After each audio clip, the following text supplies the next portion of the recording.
Greetings, everybody. Gleekon here again with another episode of Lore of Warcraft. Stay a while and listen to this one. On the last episode, the clans were united. They were convinced by the shamans and the elementals that what the ogres were doing was not okay. And they got together and decided this is it. It's time to remove the ogres from the throne of the elements and lay the smack down. So we're now 400 years before the Dark Portal, and we're going to do the Siege of Goria. Goria's fortifications were significant, and the orcs saw no reason to waste countless lives breaking them down. Remember, Goria is sort of like the capital of the ogres. They kept their distance on the hills surrounding the ogre city, content to starve out their enemy. The Gorians believed they could outlast any siege. They had ships and an ocean port, which the orcs could only threaten with help from the distressed elemental spirits.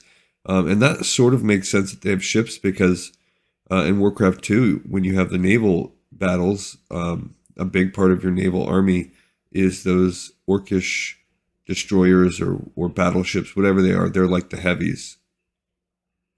Due to the tumultuous state of the elements, the shaman were not as effective in calling on their powers as they once had been.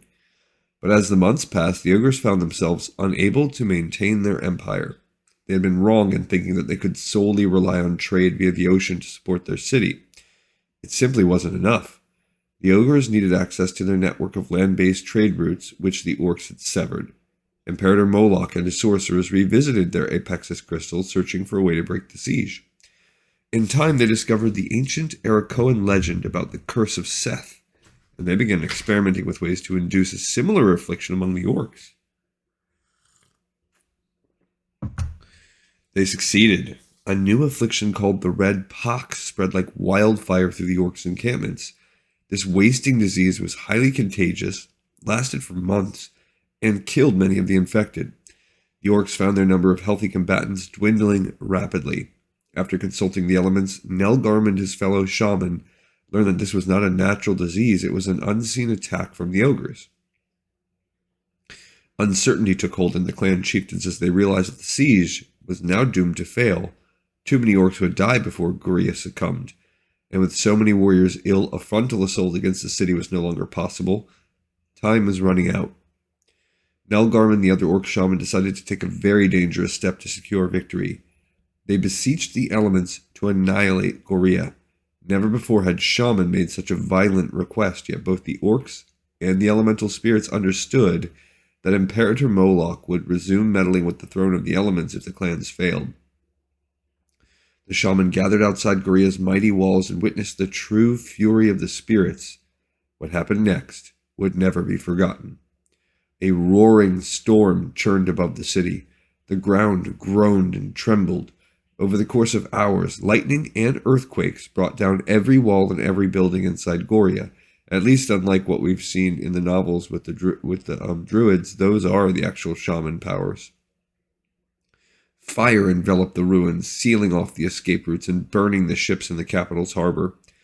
When there was nothing left but ash and rubble, the earth itself wrenched open like a giant maw, and Imperator Moloch and the remains of his great city were swallowed whole. Untold thousands of ogres died that day. The elementals let none survive. Only whispers of the event would reach the other Gorian cities and outposts, but those whispers would be enough to discourage any further tampering with the elements. The orcs stood victorious but not jubilant. They had suffered tremendous losses, and they had witnessed a destructive power they never wanted to see again. These are so different from the orcs that we now know. Nelgarm and the other shaman were particularly frightened by the elemental's wrath. They said that the need for a unified army had passed, and that the clans should go their separate ways. There was little argument. The clans returned to their lands, but life had changed forever. The Red Pox never truly disappeared. Every few generations an outbreak would wreak havoc among the clans. The Gorian Empire never recovered. The ogres' remaining fortresses, particularly High Mall and Bladespire Hold, secured their own territories. They would gradually become more akin to individual city-states than a unified nation. The Gorians sought no retribution for the loss of their capital, for they feared what else it would cost them. With Goria itself gone, ogre territory was far more vulnerable. Many orc clans seized chunks of their enemies' land by force, more and more orcs surpassed ogres to become the most advanced, dominant race in the world. That would soon change. Okay, so for now, we're in this golden age for orcs in Draenor, where they rule in harmony with the elements. Goria, ogres as a second, kind of a second tier of citizen. And then the other races just kind of piddling about. So who or what will arrive or evolve? My guess is the Draenei. Because we have not mentioned them at all. They're one of the only races we haven't really discussed. And we know that there's beef between the Draenei and the rest of the orcs. And that this is where they come from. The Draenei come from Draenor.